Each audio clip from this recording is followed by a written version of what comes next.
Alors, nous avons vécu la fin de l'année dernière en France pendant plusieurs semaines au rythme de la COP 21.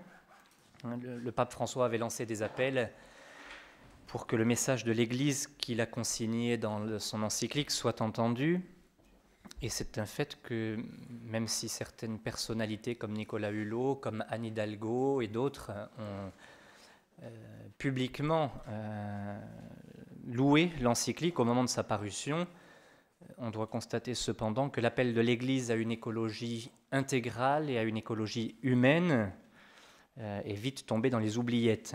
Et la cohérence écologique dont on parlait tout à l'heure, qui est promue par l'encyclique, est un message qui est passé à la trappe pendant cette COP 21. On a remercié le pape François pour ce qu'il a dit sur le plancton ou l'air qui est en train de se polluer ou la disparition des espèces. Mais le nœud de l'encyclique sur l'écologie intégrale n'a pas été retenu et n'a pas fait l'objet d'une attention comme ça aurait été souhaitable. C'est un fait aussi que cette COP21, même si elle est apparue comme une victoire pour la diplomatie française, s'est achevée par l'adoption finale in extremis d'un texte qui, quand même, de l'avis de tous, est très décevant. Quelques jours ou semaines après, un journaliste ironisait un peu sur le résultat de cette Assemblée mondiale en la résumant ainsi: l'accord de tous pour ne s'engager à rien. Et donc c'est vrai que la réalité qu'on a sous les yeux au niveau de la politique internationale sur l'environnement n'est pas très enthousiasmante, pas très convaincante. Et cependant, ce dialogue sur l'environnement, environnement toujours dans son sens le plus large avec l'homme, ce dialogue sur l'environnement doit être mené par tous et doit être mené quand même par la communauté internationale et porté par une politique internationale. Alors dans cette 5e partie de l'encyclique, le pape François évoque à nouveau la nécessité d'un changement de direction en nous montrant qu'il nous est, mais ça quand même on en est un peu conscient, qu'il nous est imposé par la réalité. Alors nous allons suivre cette partie en montrant d'abord la nécessité, le rôle nécessaire d'une politique internationale pour l'environnement d'abord. Ensuite, on donnera quelques orientations données par le pape pour mettre en œuvre ce changement. Et puis dans une 3e brève partie, on verra comment est envisagé l'apport des religions dans ce domaine. Donc d'abord le rôle de la politique internationale. On a parlé hier de globalisation, de mondialisation, et donc cette situation nous oblige depuis plusieurs décennies, dit le pape, à concevoir la planète comme une patrie et l'humanité comme un peuple qui habite une maison commune. Donc voilà, les liens qui se resserrent entre les hommes, entre les nations, entre les continents, nous obligent à nous considérer un peu comme considérer notre destinée commune. Et donc on a vu hier que nos décisions ont maintenant, notre mode de vie, ont maintenant des conséquences mondiales, et donc nécessairement les solutions pour remédier à tout ce qu'elles ont de néfaste sur la nature sont forcément, elles aussi, de dimension mondiale. Et donc c'est un fait que les instances nationales ne sont plus suffisantes. Voilà. Un consensus mondial sur cette question et une réflexion mondiale devient indispensable. Alors le pape constate dans l'encyclique que la défense de l'environnement a quand même suscité ces dernières décennies, et c'est un point très positif, des générosités réelles et une attention croissante. Pourtant, ni la politique ni le monde de l'entreprise n'ont pris la mesure des décisions qui s'imposent, et pour y arriver de toute façon, il faut absolument une concertation globale et mondiale. Alors le pape fait un bilan assez réaliste dans l'encyclique des derniers sommets mondiaux qui ont été consacrés à l'environnement. Alors il dit sans aucune démagogie: les sommets mondiaux de ces dernières années sur l'environnement n'ont pas répondu aux attentes, parce que par manque de décisions politiques, ils ne sont pas parvenus à des accords généraux vraiment significatifs et efficaces. Il souligne quand même un élément important qui a été donné au sommet de 1992 à Rio, dont il fait mention ainsi. Il convient de mettre l'accent sur le sommet Planète Terre, réuni en 92 à Rio de Janeiro. Il a été proclamé, il cite, que les êtres humains sont au centre des préoccupations relatives au développement durable. Donc un petit passage à exploiter aussi pour aller dans le sens de cette écologie intégrale, écologie humaine. Par contre, il mentionne la suite, la conférence des Nations Unies sur le développement durable, dénommée Rio 20, Rio de Janeiro en 2012, a émis, c'est la parole du pape dans son encyclique, un long et inefficace document final. Les négociations internationales ne peuvent pas avancer de manière significative en raison de la position des pays qui mettent leurs intérêts nationaux au-dessus du bien commun général. Et donc les entreprises comme les nations ont des intérêts. Bon, on l'a vu entre autres, on ne va pas jeter la pierre uniquement sur les Américains, mais on a vu entre autres comment ils ont freiné pendant la COP21 pour les questions de pollution, pour ne pas ralentir la croissance. Bon, et chacun tire la couverture à soi et vers ses intérêts nationaux qu'on met au-dessus du bien commun général. Et c'est pour ça que le pape François, à la suite des derniers papes, réaffirme la nécessité d'une autorité internationale qui, tout en préservant la souveraineté de chaque État, puisse avoir une influence réelle pour pallier à la fragilité des instances nationales et locales qui sont dépendantes de leurs intérêts et de leur politique et de leur économie. Alors c'est un équilibre entre la souveraineté et une autorité mondiale, c'est un équilibre qui est délicat, complexe à maintenir, mais c'est un fait que les papes, depuis Jean XXIII, et Jean-Paul II l'avait rappelé, Benoît XVI également, et le pape François le rappelle encore, pour dire qu'il est urgent que soit mise en place une véritable autorité politique mondiale pour entraîner vers le bien commun et mettre au-dessus des intérêts de chacun le bien commun de l'ensemble du monde.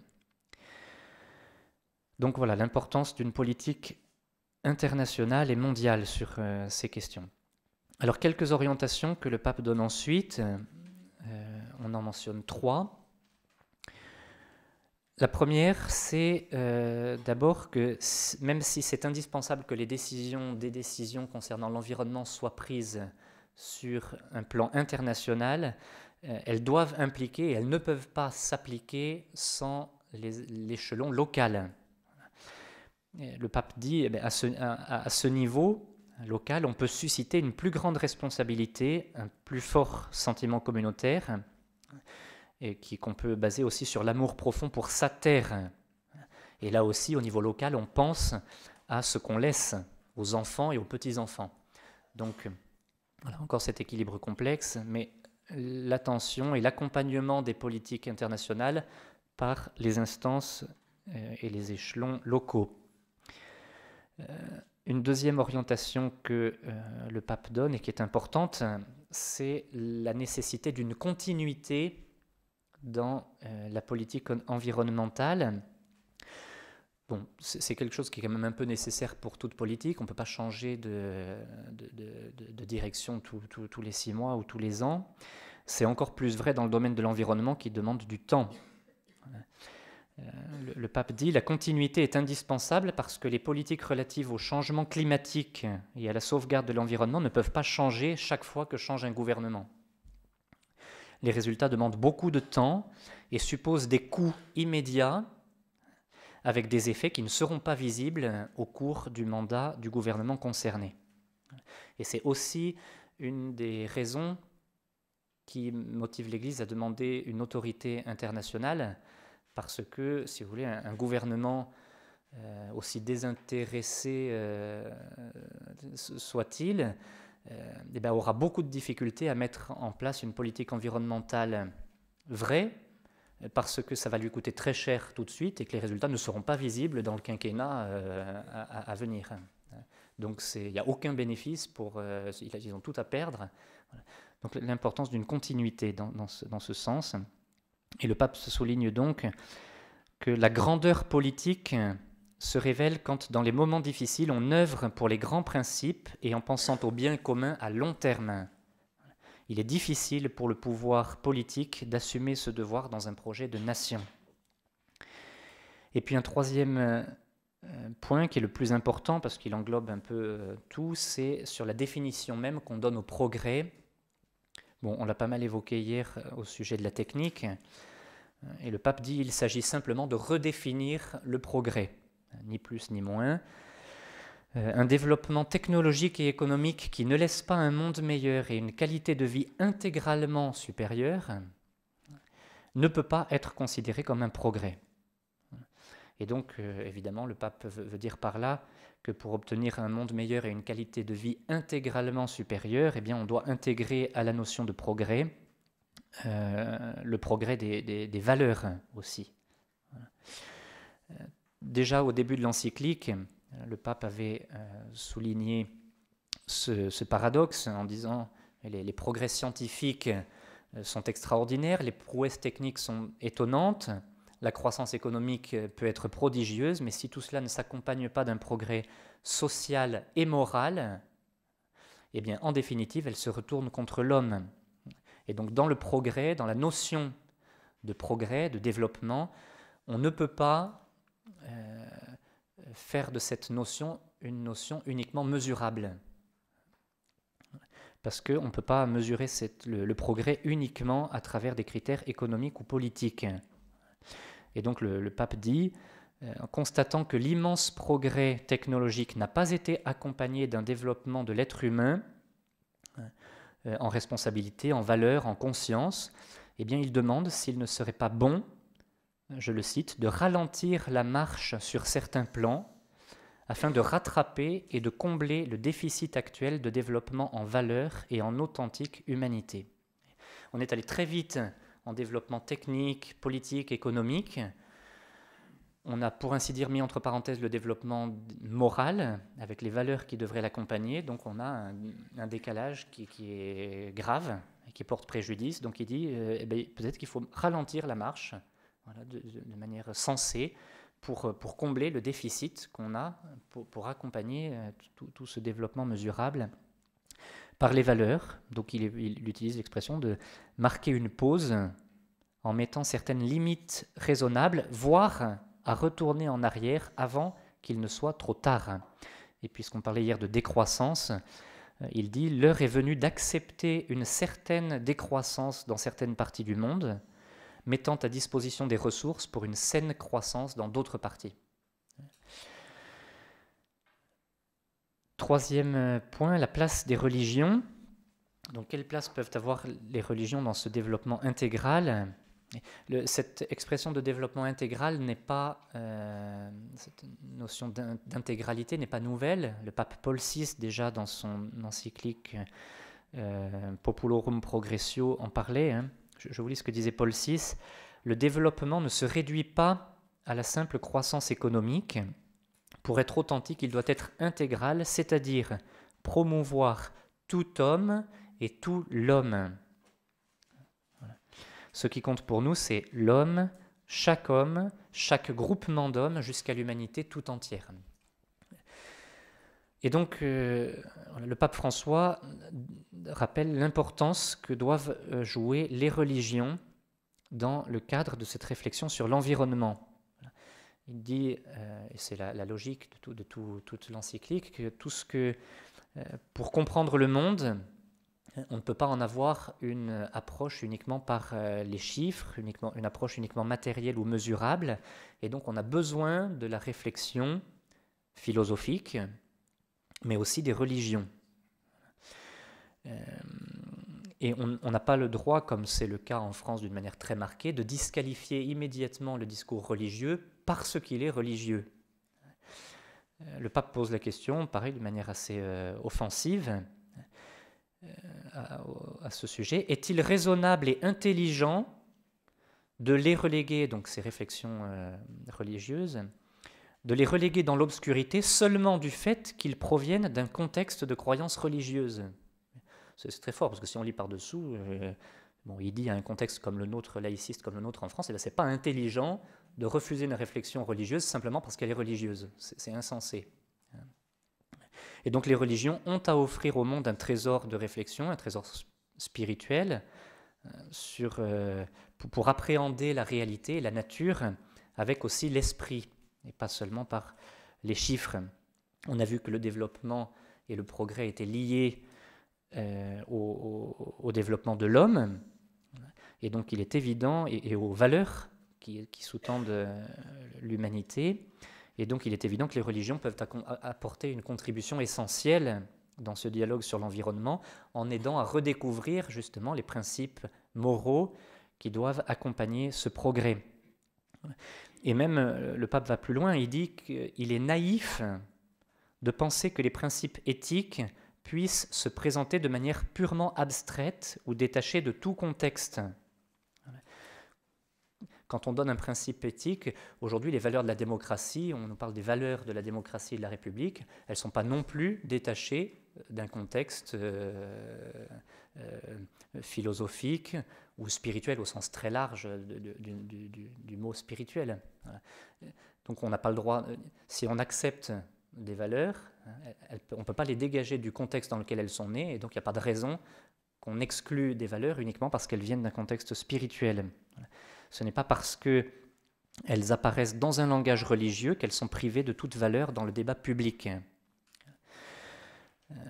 Voilà. Et donc les religions, dit le pape, peuvent aussi aider les diverses parties, ça c'est encore un autre élément, les diverses parties qui sont impliquées dans le dialogue sur l'environnement, ou dialogue entre les sciences, à un dialogue serein, sensé, où on s'écoute, parce qu'il souligne avec beaucoup de justesse que dans le dialogue sur l'environnement et dans les mouvements écologistes, les luttes idéologiques ne manquent pas non plus.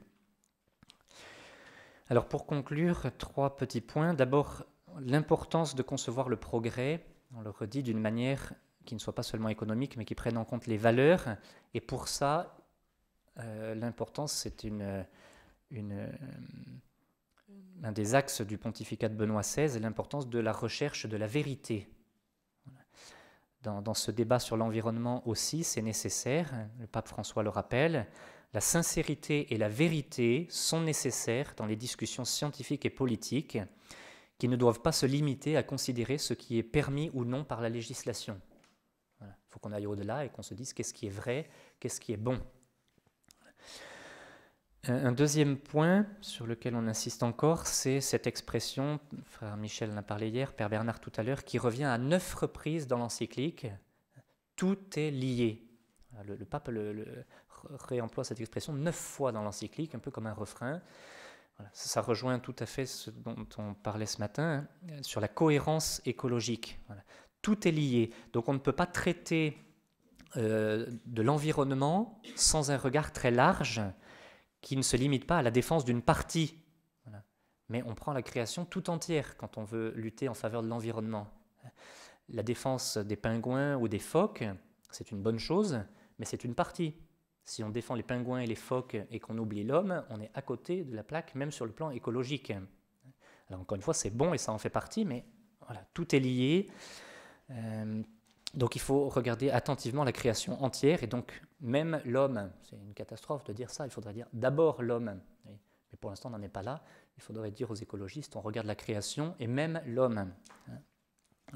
Et donc comme le demandait au pape, le pape François, pour le message aux jeunes, pour la journée mondiale de la jeunesse des rameaux, l'année dernière en 2015, a fait un très beau parallèle. Voilà ce qu'il disait aux jeunes dans son message. Si une saine attention à la sauvegarde de la création est nécessaire pour la pureté de l'air, de l'eau, de la nourriture, combien plus devons-nous garder la pureté de ce que nous avons de plus précieux, nos cœurs et nos relations. Cette écologie humaine nous aidera à respirer l'air pur qui vient des belles choses, de l'amour vrai et de la sainteté. Là aussi, c'est une question de cohérence écologique. On cherche au maximum la pureté de l'eau, de l'air. Pourquoi on ne cherche pas la pureté de ce qu'on a de plus précieux, nos relations, notre regard, nos cœurs? Donc dans l'écologie, il y a la lutte contre la pornographie, et le combat olympique de la pureté, c'est un élément essentiel de l'écologie, au sens le plus beau du terme. Tout est lié. Ça, c'est, je crois, un grand message du pape François. Et dans ce sens, la religion, particulièrement le christianisme comme religion révélée, avec tout ce qu'on a dit sur le Créateur, non seulement est une aide précieuse, mais est indispensable pour cette vraie écologie, et cette écologie intégrale et cohérente. Et puis on termine par une note spirituelle. On a évoqué hier la question de l'émerveillement.